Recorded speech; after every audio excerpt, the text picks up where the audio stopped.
আমি সোনালি, বয়স ২২ বছর।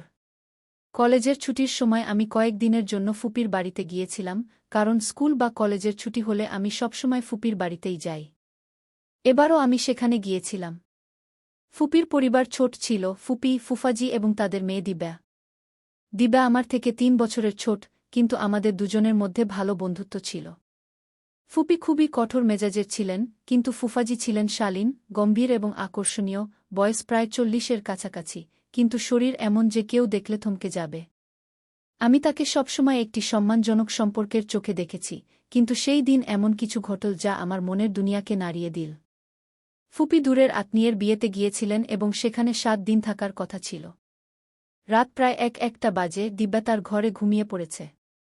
আমি একা হলের মধ্যে বসে ফোন ঘাঁটছিলাম, এমন সময় ফুফাজির কণ্ঠ শোনা গেল, "সোনালি, এখনো ঘুমোওনি?" আমি মাথা তুলে তাকালাম। তিনি হালকা আলোয় দাঁড়িয়েছিলেন, সাদা কুর্তার উপর তার চওড়া বুকের উঁচু ভাঁজ স্পষ্ট দেখা যাচ্ছিল। গভীর কণ্ঠ যা হৃদয়ে এক ধরনের আলোড়ন তুলে দিল। আমি হঠাৎ করে বললাম, "আমি এখনই ঘুমোতে যাচ্ছিলাম।" তিনি হাসলেন এবং সামনের সোফায় বসলেন। তিনি জিজ্ঞাসা করলেন, "চা খাবে?" রাতে চা খাওয়া একটু অদ্ভুত লাগল, কিন্তু আমি হ্যাঁ বলে দিলাম। তিনি রান্নাঘরে চলে গেলেন, আর আমি তাকে নিঃশব্দে দেখতে লাগলাম। তার লম্বা, সুঠাম চাল, মর্দানাভাবে মনে এক অদ্ভুত গগুদি অনুভূতি হল, যা আমি ঝেড়ে ফেললাম। চা তৈরি হয়ে এলে তিনি কাপটি আমার দিকে বাড়িয়ে দিলেন। তার হাত থেকে উঠে আসা উষ্ণতা আমি অনুভব করলাম। আমি কিছু বলার আগেই তিনি জিজ্ঞাসা করলেন, "এখানে কেমন লাগছে?" আমি বললাম, "ভালো লাগছে। শুধু ফুপি থাকলে আরও ভালো লাগত।" তিনি হালকা হেসে বললেন, "কেন?" "আমার সঙ্গ ভালো লাগছে না।" আমি চুপ করে রইলাম, নজর নিচে নামিয়ে নিলাম। তার প্রশ্নে এক হালকা শরারত ছিল, যা আমি আগে কখনো অনুভব করিনি। কিছুক্ষণ পরে তিনি টিভি চালু করলেন। আমি চা খেতে থাকলাম, কিন্তু মন স্থির ছিল না। তার সেখানে থাকা, আমার পাশে বসা, এমন কিছু ছিল যা বাতাসে এক অন্যরকম অনুভূতি ছড়িয়ে দিচ্ছিল। চা শেষ করে আমি উঠতে গেলাম, তখন তিনি হালকা কণ্ঠে বললেন, "কাল সকালে হাঁটতে যাবে?" আমি তার দিকে তাকালাম। তার চোখে এক অজানা চমক ছিল। হৃদয়ে ধড়পড়ানি বেড়ে গেল। আমি বললাম, "হ্যাঁ, জানি না কেন, কিন্তু আমি চাইলেও না বলতে পারলাম না।" সকাল ৫টা, সকাল ৩:০০ বাজে যখন আমি হালকা শীতের মধ্যেও বিছানা থেকে উঠে পড়ি। সম্ভবত এটাই প্রথমবার যখন আমি অ্যালার্ম ছাড়াই এত ভোরে জেগে উঠলাম। মনে এক অদ্ভুত অস্থিরতা কাজ করছিল, হয়তো ফুফাজির সাথে হাঁটতে যাওয়ার চিন্তাটাই কিছু আলাদা ছিল। আমি হালকা গোলাপি ট্র্যাক স্যুট পরলাম এবং চুল বেঁধে নিলাম। আয়নায় নিজেকে দেখতে পেয়ে লক্ষ্য করলাম গালে হালকা লালচে ভাব, সকালের শীতের কারণে নাকি অন্য কোনো অনুভূতি, তা আমি নিজেও জানতাম না। নিচে পৌঁছাতেই দেখি ফুফাজি গেটের পাশে দাঁড়িয়ে আছেন। তিনি কালো ট্র্যাক স্যুট পরেছিলেন, আর তার প্রশস্ত বুক ও মজবুত কাঁধ সেই পোশাকে আরও বেশি ফুটে উঠছিল। তিনি আমাকে দেখামাত্র হালকা করে হাসলেন, এমন এক হাসি যা মনে দোলা দিয়ে যায়। তিনি জিজ্ঞাসা করলেন, "প্রস্তুত?" আমি শুধু মাথা নাড়লাম, কারণ কণ্ঠ যেন গলা আটকে গিয়েছিল। আমরা দুজন রাস্তায় পাশাপাশি হাঁটতে শুরু করলাম। হালকা ঠান্ডা হাওয়া বইছিল, আর পরিবেশে এক অদ্ভুত শান্তি বিরাজ করছিল। কয়েক মিনিট আমরা নিঃশব্দে হেঁটে গেলাম, তারপর ফুফাজি জিজ্ঞাসা করলেন, "তোমার হাঁটার অভ্যাস আছে?" আমি বললাম, "না, মাঝে মাঝে।" তিনি হালকা করে মাথা নাড়লেন এবং তার গতি একটু কমিয়ে দিলেন যাতে আমি তার সাথে তাল মিলিয়ে চলতে পারি।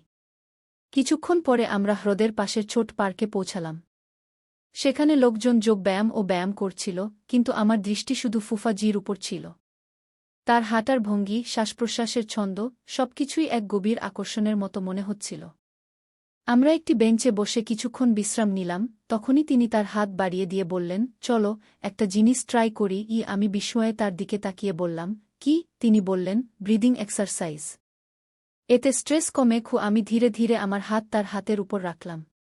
তার আঙুলগুলো আমার তালু স্পর্শ করতেই মনে হল শরীরে এক হালকা শিহরণ ছুটে গেল। তিনি ধীরে ধীরে শ্বাস নেওয়া ও ছাড়ার নির্দেশ দিলেন, আমি তা করতে লাগলাম, কিন্তু মন যেন অন্য কোথাও ছিল। তার হাতের উষ্ণতা, আঙুলের হালকা চাপ, সবকিছুই এক নতুন অনুভূতিতে ভরিয়ে দিচ্ছিল।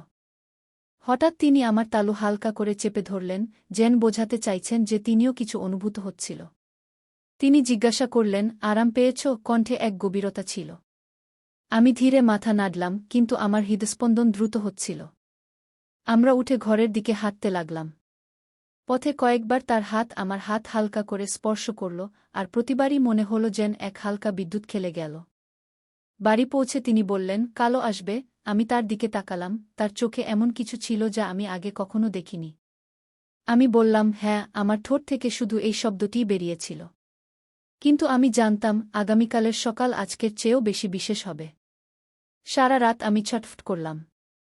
চোখ বন্ধ করলেই সকালের সেই মুহূর্ত চোখের সামনে ভেসে উঠত, হ্রদের পাড়, ফুফাজির হাতের উষ্ণতা, তার আঙুলের হালকা চাপ, আর সেই অব্যক্ত অনুভূতি যা আমার শিরায় শিরায় ছুটে গিয়েছিল। পরদিন সকালে আবার সেই রুটিন, সেই জায়গা, সেই সঙ্গী। কিন্তু আজ বাতাসে কিছু আলাদা ছিল, কিছু গভীর, কিছু টানটান। হ্রদের পাড়ে পৌঁছাতেই ফুফাজি বললেন, আজ একটা নতুন ব্যায়াম ট্রাই করব। আমি চমকে তার দিকে তাকিয়ে বললাম, কী রকম? তিনি হেসে বললেন, ব্যালেন্স এক্সারসাইজ গু। ফুফাজি সামনে দাঁড়িয়ে বললেন, চোখ বন্ধ করো এবং ধীরে ধীরে এক পায়ে দাঁড়াও। আমি তোমাকে পড়তে দেব না গি। পড়তে দেব না, এই শব্দগুলোর মধ্যে কেন যেন এক অন্যরকম অনুভূতি ছিল।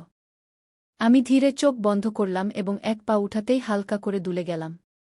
পরক্ষণেই আমার কোমরে দুটি শক্ত হাতের স্পর্শ পেলাম, আর শ্বাস যেন আটকে গেল।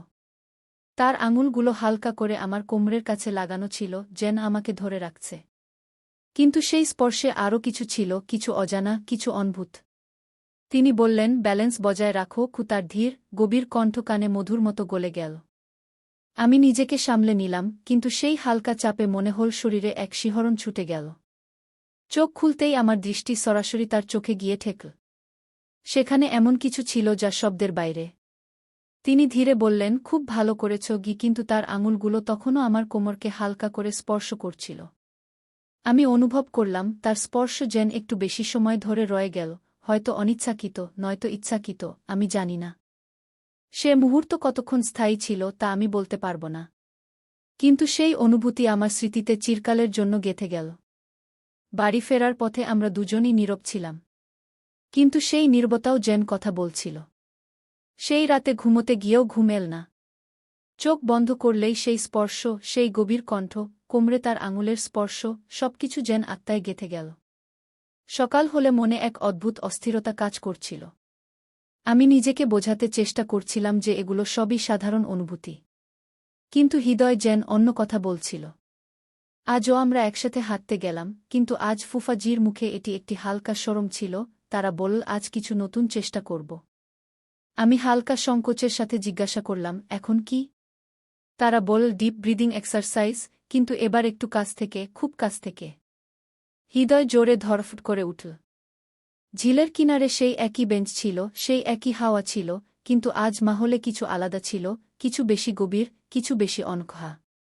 তারা আমাকে সামনে দাঁড় করাল এবং নিজে আমার পিছনে এসে দাঁড়িয়ে বলল, এখন ধীরে ধীরে শ্বাস নাও, গভীর করে, আর ছেড়ে দাও। আমি ঠিক তাই করলাম, কিন্তু যেই আমি শ্বাস নিলাম, তাদের গরম শ্বাস আমার গলার কাছে অনুভূত হল। তারা বলল, নার্ভাস হজো না, শুধু ফিল করো। তাদের কণ্ঠ খুব কাছাকাছি ছিল, খুব গভীর।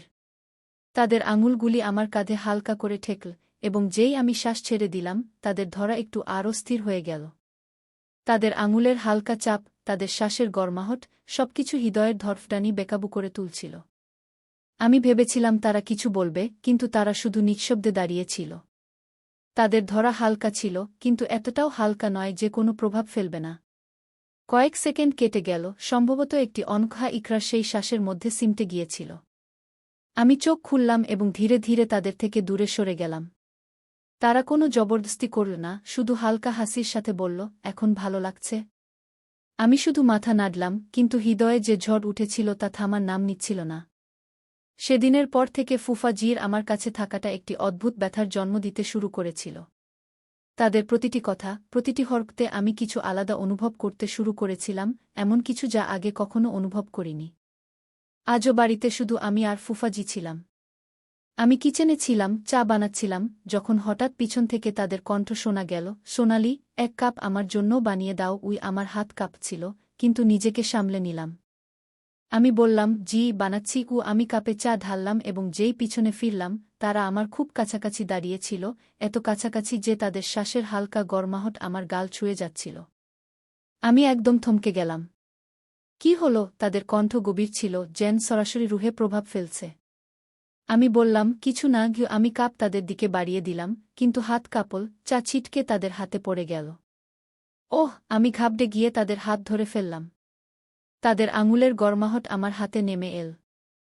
আমি দ্রুত পানি নিয়ে তাদের হাতে ঢাললাম, কিন্তু আমাদের দুজনের চোখে চোখ লেগে গেল। একটি দীর্ঘ নিস্তব্ধতা। তাদের চোখে কিছু ছিল, এমন কিছু যা শুধু অনুভব করা যায়, বলা যায় না। আমি ধীরে ধীরে তাদের হাত ছেড়ে দিলাম, কিন্তু তারা এখনও আমার দিকে তাকিয়েছিল। তারা হালকা হাসির সাথে জিজ্ঞাসা করল, এত ঘাবড়ে গেছ কেন? আমি বললাম, না, কিছু না। তারা ধীরে ধীরে আমার নাম নীল, সোনালি উ। শুধু নাম নেওয়াতেই হৃদয়ের ধড়ফটানি বেকাবু হয়ে গেল। আমি চোখ নামিয়ে নিলাম, কিন্তু তাদের চোখের গভীরতা থেকে নিজেকে বাঁচাতে পারলাম না। তারা আরও একটু কাছে এল এবং বলল, কখনো মনে হয়েছে তোমার, কিছু অনুভূতি বলা যায় না, শুধু বেঁচে নেওয়া যায়? আমি ধীরে মাথা নাড়লাম। আমরা তারা গভীর শ্বাস নিয়ে বলল, সম্ভবত আমরা দুজনেই এমন কিছু অনুভূত করছি। হৃদয় এক পলের জন্য থেমে গেল। আজ প্রথমবার কেউ সেই অনুভূতিগুলোকে শব্দ দিয়েছিল, যা আমি নিজের কাছ থেকেও লুকিয়ে রেখেছিলাম। তাদের সেই শব্দ, সম্ভবত আমরা দুজনেই এমন কিছু অনুভূত করছি, আজও কানে গুঞ্জরিত হচ্ছিল। আমি চোখ নামিয়ে নিয়েছিলাম, কিন্তু হৃদয়ের ভিতরে হাজারো প্রশ্ন উঠছিল। সত্যিই কি আমি কিছু অনুভূত করছিলাম? তারা কি সেটাই অনুভূত করছিলেন? আর যদি হ্যাঁ, তাহলে এর মানে কি ছিল? ঘরে শুধু আমাদের শ্বাসের শব্দ ছিল। কিছুক্ষণ তারা কিছু বলল না, আমিও চুপ ছিলাম, কিন্তু সেই চুপও অনেক কিছু বলছিল। তারা হালকা করে জিজ্ঞাসা করল, তুমি কিছু ভাবছ? আমি ধীরে মাথা নাড়লাম এবং বললাম, আপনি কি ভাবেন? তারা হালকা হাসল, আমার মনে হয় তুমি আমার কাছ থেকে কিছু লুকাচ্ছ। ও আমি তাদের দিকে তাকিয়ে বললাম, যদি লুকিয়ে থাকি, তাহলে আপনি জানতে চাইবেন? তারা পলক না ফেলে বলল, হ্যাঁ। হৃদয়ের ধড়ফটানি বেড়ে গেল। আমি একটি গভীর শ্বাস নিয়ে ধীরে বললাম, কখনো কখনো কিছু অনুভূতি এত জটিল হয়ে যায় যে আমরা নিজেরাই ঠিক করতে পারি না সেগুলো সঠিক না ভুল, কিন্তু তাদের থাকাটা একটি সত্য। তারা আমার দিকে ঝুঁকে বলল, তাহলে এটা কি একটি সত্য? আমি ধীরে মাথা নাড়লাম। তারা কিছুক্ষণ চুপ থেকে বলল, কখনো কখনো আমরা কারো দিকে টেনে চলে যাই, কোনো কারণ ছাড়া, কোনো যুক্তি ছাড়া, শুধু হৃদয় চায় যে তারা কাছে থাকুক, তাদের উপস্থিতি আমাদের শান্তি দিক। এটাই কি ঘটছে? না, আমার কাছে কোনো উত্তর ছিল না। সোনালি, তারা আমার নাম নীল। যদি আমি বলি যে তোমার উপস্থিতিও আমাকে ঠিক তেমনি শান্তি দেয়া, তাহলে তুমি মানবে? আমি তাদের চোখে তাকালাম, সেখানে শুধু গভীরতা ছিল, কোনো প্রশ্ন নয়, কোনো সংকোচ নয়। আজ প্রথমবার মনে হল যে যে অনুভূতিগুলো ভিতরে কোথাও চাপা ছিল, সেগুলো এখন খুলে শ্বাস নিতে শুরু করেছে। আমাদের মধ্যে কোনো শব্দ ছিল না, কিন্তু সম্ভবত শব্দেরও প্রয়োজন ছিল না, কারণ কিছু অনুভূতি শুধু অনুভব করা যায়, বলা যায় না। ইকরার হয়ে গিয়েছিল, কিন্তু এই ভালোবাসা সহজ ছিল না। সেই দিনের পর যখনই আমরা মুখোমুখি হতাম, হৃদয়ের ধড়ফড়ানি বেড়ে যেত, চোখ একে অপরকে খুঁজে বেড়াত, কিন্তু জবান নীরব থাকত। সম্ভবত আমরাও বুঝে গিয়েছিলাম যে এই পথ কোথাও যায় না। আজ ফুপি ফিরে আসছিলেন, অর্থাৎ এখন সেই খোলা আকাশ, সেই বেনাম অনুভূতি সব শেষ হতে চলেছে। সকালে যখন আমি আমার জিনিসপত্র গুছিয়ে নিচ্ছিলাম, তখনই দরজায় হালকা একটা টোকা পড়ল। আমি দরজা খুললাম, ফুফাজি সামনে দাঁড়িয়েছিলেন। তার চোখে সেই একই গভীরতা ছিল, কিন্তু আজ সেখানে ব্যথাও ছিল। তিনি বললেন, যাচ্ছ? আমি হালকা করে মাথা নাড়লাম, হ্যাঁ, এখন যেতেই হবে। কিছুক্ষণের জন্য তিনি নীরব থাকলেন, তারপর বললেন, সম্ভবত আমাদেরই বুঝতে হবে যে কিছু ভালোবাসা পূর্ণ হয় না। হৃদয়ে কিছু ভেঙে যাওয়ার শব্দ শুনলাম। আমি নিজেকে সামলে নিয়ে বললাম, আমাদের ভালোবাসা ভুল ছিল না, কিন্তু এটাকে পূর্ণ করা যায় না। তিনি ধীরে ধীরে আমার হাত ধরলেন, শেষবারের মতো। যদি কখনো আমার কথা মনে পড়ে, তবে শুধু এটাই মনে রেখো, আমিও তোমাকে কখনো ভুলতে পারব না। শ্বাস যেন থেমে গেল, হৃদয় চাইল সময় যেন এখানেই থেমে যায়। কিন্তু কিছু সম্পর্কের তহরির আগে থেকেই লেখা থাকে। আমি ধীরে ধীরে আমার হাত টেনে নিলাম, চোখে জল ছিল, কিন্তু তাকে গড়াতে দিলাম না। পিছনে ফিরে তাকালাম, তিনি সেখানেই দাঁড়িয়েছিলেন, কিছু না বলে শুধু আমাকে যেতে দেখছিলেন। দরজা বন্ধ হয়ে গেল, কিন্তু হৃদয়ের একটি অংশ সেখানেই থেকে গেল চিরতরে। আমাদের সুর অসম্পূর্ণ থেকে গেল, কিন্তু তার সুর আমাদের হৃদয়ে চিরকাল বাজবে। কিছু গল্প শেষ হয়ে গিয়েও শেষ হয় না, তারা হৃদয়ে বাস করে, স্মৃতিতে গুঞ্জরিত হয় এবং প্রতিটি মুহূর্তে জীবিত থাকে যখন আমরা কোনো অসম্পূর্ণ অনুভূতি অনুভব করি। সোনালি এবং ফুফাজির এই কাহিনীও তেমনি ছিল, একটি ভালোবাসা যা সব সীমা পার করতে পারত, কিন্তু বাস্তবতার শৃঙ্খলে বন্দী হয়ে গেল। কখনো কখনো কাউকে ভেঙে চাওয়াই যথেষ্ট, তাকে পাওয়া জরুরি নয়। যদি আপনি এই গল্পটি পছন্দ করেন তবে লাইক করুন, কমেন্ট করুন এবং চ্যানেলটি সাবস্ক্রাইব করতে ভুলবেন না। এমনি হৃদয় ছুঁয়ে যাওয়া গল্পের জন্য আমাদের সাথে থাকুন। আমি আপনাকে পরের গল্পে আবার দেখা করব।